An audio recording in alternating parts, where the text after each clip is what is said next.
Tommaso from the LPNH. I hope everyone's having a good time and getting far more sleep than all those of us who are organizing this. I was thinking today that the Free State Project is just a little over 5 years old. This is our third Liberty Forum. We're having this meteoric rise in success. I remember when we only had 6 or 7 of us in this state fighting for liberty. And now I checked the counter and we're close to 700 in New Hampshire now to the Free State Project.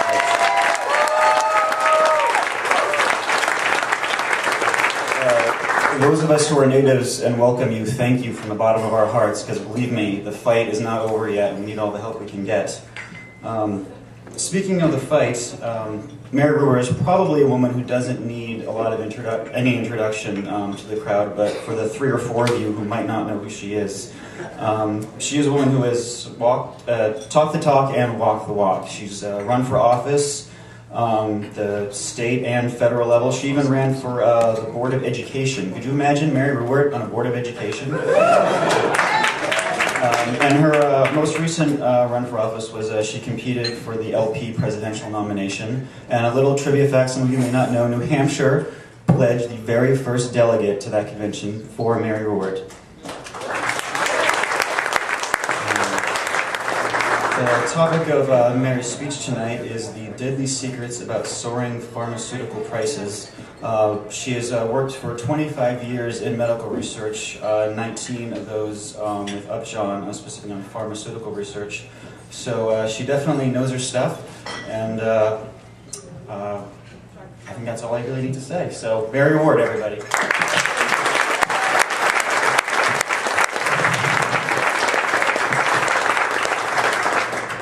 Well, thank you. I have to tell you, I was very surprised by this award. They kept it a total secret from me.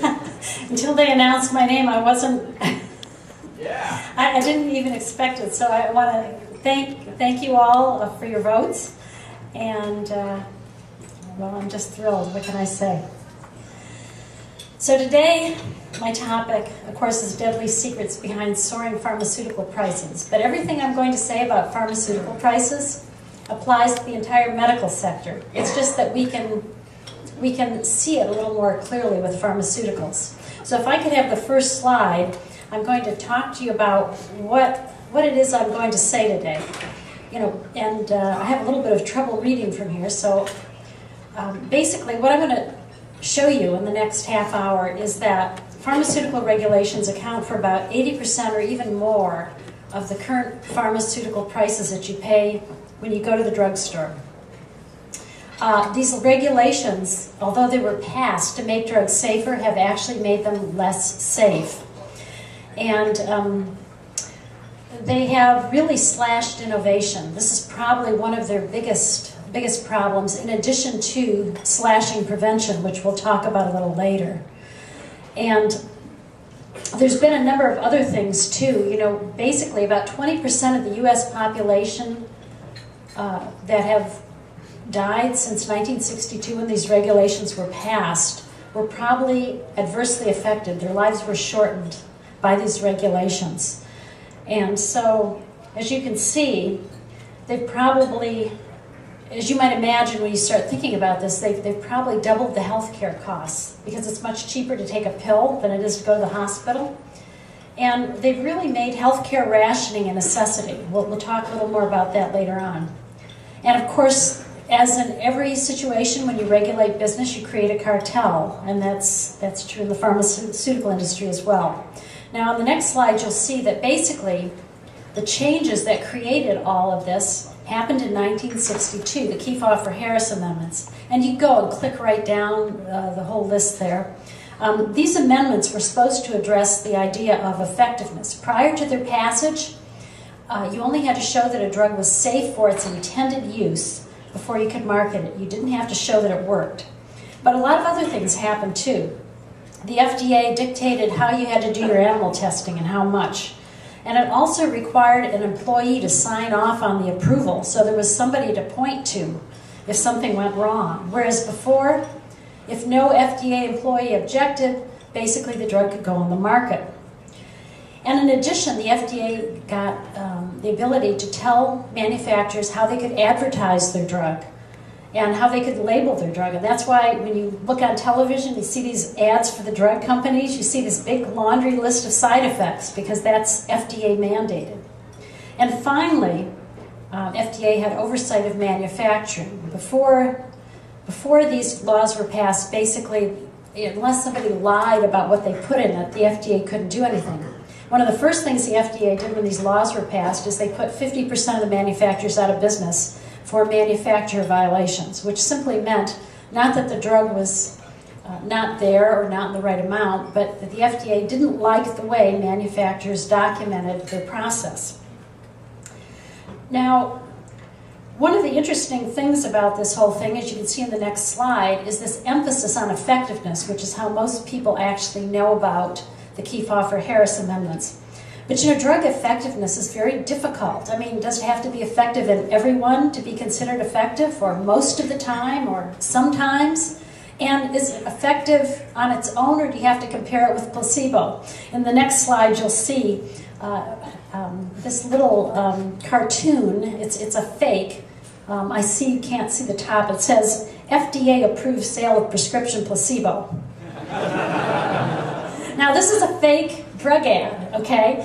This is something that The Onion in Austin put together, and you can actually find it on their website. But it looks just like a regular drug ad. And let's see, if my laser pointer that isn't really laser works here, I want you to look at this ad. You see it's for sucrosa. Sucrose is the name for sugar. And notice the tagline, it will work. And that's what placebos do, they work. That's why we run placebo-controlled trials, because you can give people a sugar pill and some of them will respond favorably.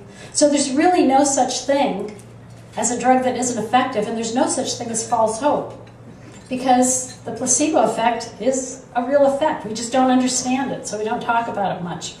And that's probably why the Supreme Court in the early 1900s actually ruled that laws demanding effectiveness testing of drugs were not constitutional because effectiveness was a matter of opinion. You know? But however, the FDA in the 1962 Kefauver-Harris amendments managed to get around that.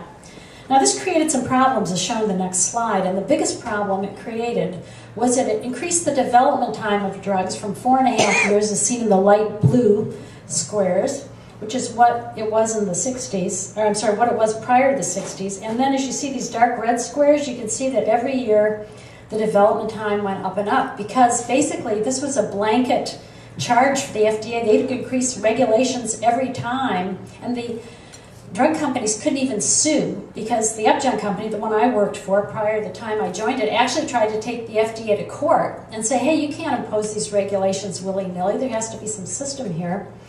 And they used one of their drugs as an example, but the courts ruled that the FDA did have the power to impose these regulations, and the drug companies would have no recourse.